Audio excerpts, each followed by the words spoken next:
Sapad. Doon naman kami kwentro. Marin yata yung ano namin doon kasagupaan namin doon Sa huli na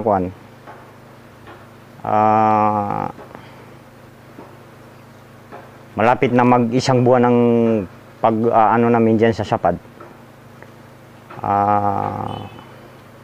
Nag-order si Kagi na ano muna kami. Kasi kinakausap siya na dadaan daw dadaan daw ang sundalo sa highway, Ramos Highway. Yun, ano kami ng mga ano namin, mga opisyal namin. Ganun ang nangyari. Pagkatapos, nagdaan din mga hindi pala, dito sila pupunta sa Camp Abu Bakar. Ganun, nangyari na yung barila namin dyan sa hanggang dyan sa Sarmiento, mula dito.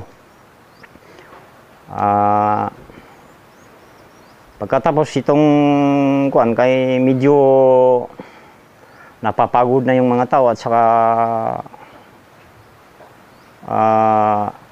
medyo maliit na ang namin, bala namin. Atras kami. Diyan sa may Sumpitan area. Diyan kami last dipinyo ng Imay. Sa ngayon natigil yung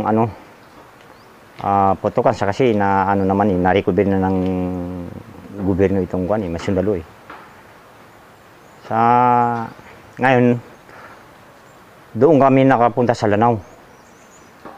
Nakaabot ako ng 7 years yata ako doon. Tagal ko doon. Ngayon naisip ko na babalik na ako dito sa area ko. Parang makakabaan din ako sa mga sundalo kasi Imay naman tayo baka malaman nila biba ang nila sa atin. Noong nagsisinso kami dito na sa bukid, parang iba na ang paningin ko sa mga sundalo. Pala akong nalaman nila siguro na Imay talaga ako. Baka may nakatip pa sa kanila na ganito. Yun. Hindi na ako makakalabas dito. Matatakot talaga ako na dadaan ako ng karsada. Kaya parang pinaghinalaan ako ng 37 na ganito, titirain ako. Napag-iisipan ko na ganito ang gawin ko. Kasi kinausap ko si Manabail at saka si Tagadaya. Kay bayaw ko man si Manabail. Sabi ko, i-compare man ninyo yung ko doon sa batalyon, totoo ba yan o hindi. Pagkatapos, hindi nila siguro doon na si EXO ang kinausap nila.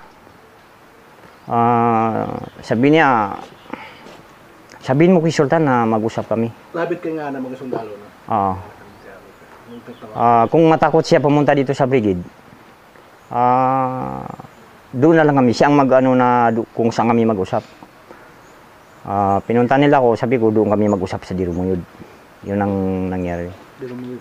Oo, Dirumuyod. Yung pag-usap namin doon na mabuti naman yung sinausapan namin. Tinatanong ako ni Sir Ambatuan, ano ka ba talaga, Imay? Siyempre, sabi ko, Sir, sa katotohanan lang, talagang Imay ako. Hindi naman pwede na, mahirap naman na sabihin ko na hindi ako Imay. Kasi, dito ako pinanganak At saka dito yung pinakamalaking kampo, Camp Abu Bakar. Alangan na dito si Hasim Salamat na lahat ng tao rito Imay. Walang magsabi na hindi Imay yung tao dito. Kahit babae, Imay yun ganun ang sabi ni Sir, mabuti kay kuan nagpranga ka. Kasi kami, sabi niya, kahit i-ID ng kuan namin na hindi rin namin gagalawin. Kasi importante, wala kaming ebidensya na kuan. May baril siya. Pwede rin pupunta sa amin. So, ganun. Umuwi sila. Hindi nagtagal bumalik naman si Manabayl at saka si Tagadaya. Sabi nila, ano yun? Sabi ko, ano yun? Sabi ni Brigade Commander na bukas maga mag-usap daw kayo. Kinakabahan ako. Sabi ko, hindi ba ako matraidor dyan? Yan ang sabi ko.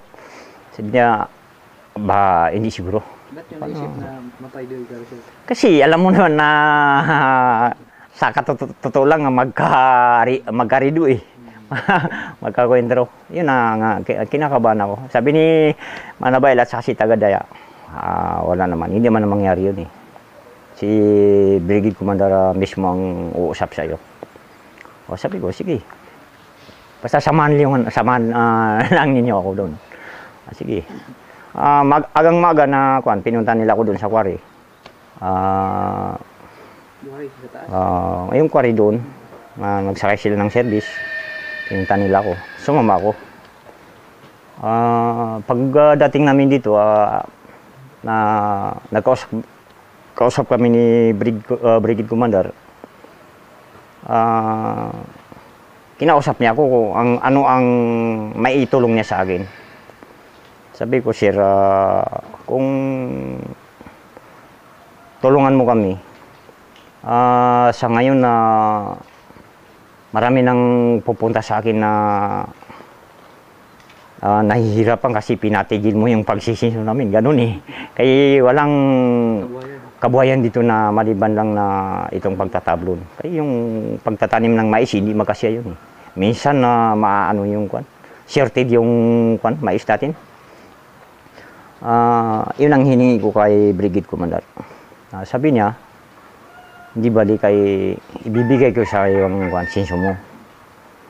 Pero kung pwede, ititigil na natin yung paglalaging. Yun ang sabi ni Brigade Commander. Sabi ko, sir, may hingiin lang ako sa iyo konti. Sabi na, ano yun?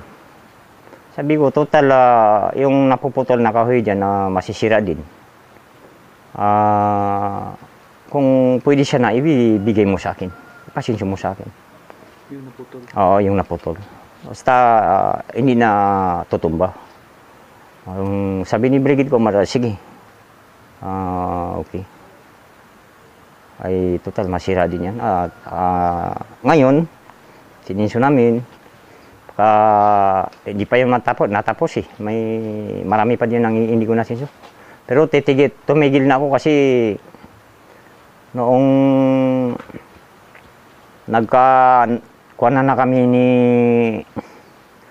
Lieutenant Husi. Nagkaano na kami. Ayun ko kung bakit nalaman yun na kumukuha siya ng tablon. Every 7 days. Hindi ako ang nagsumbong doon.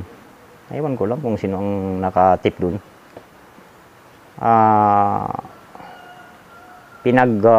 Ano na niya ako. Parang mainit na yung paningin niya sa akin ba. Na nga, hindi na ako makalalabas-labas dyan. Matatakot na ako. Yun ang kuwan ko. Na ito ang naiisip ko na sana kung pwede magbagong buhay. Kasi bata pa ako. Hanggang ngayon na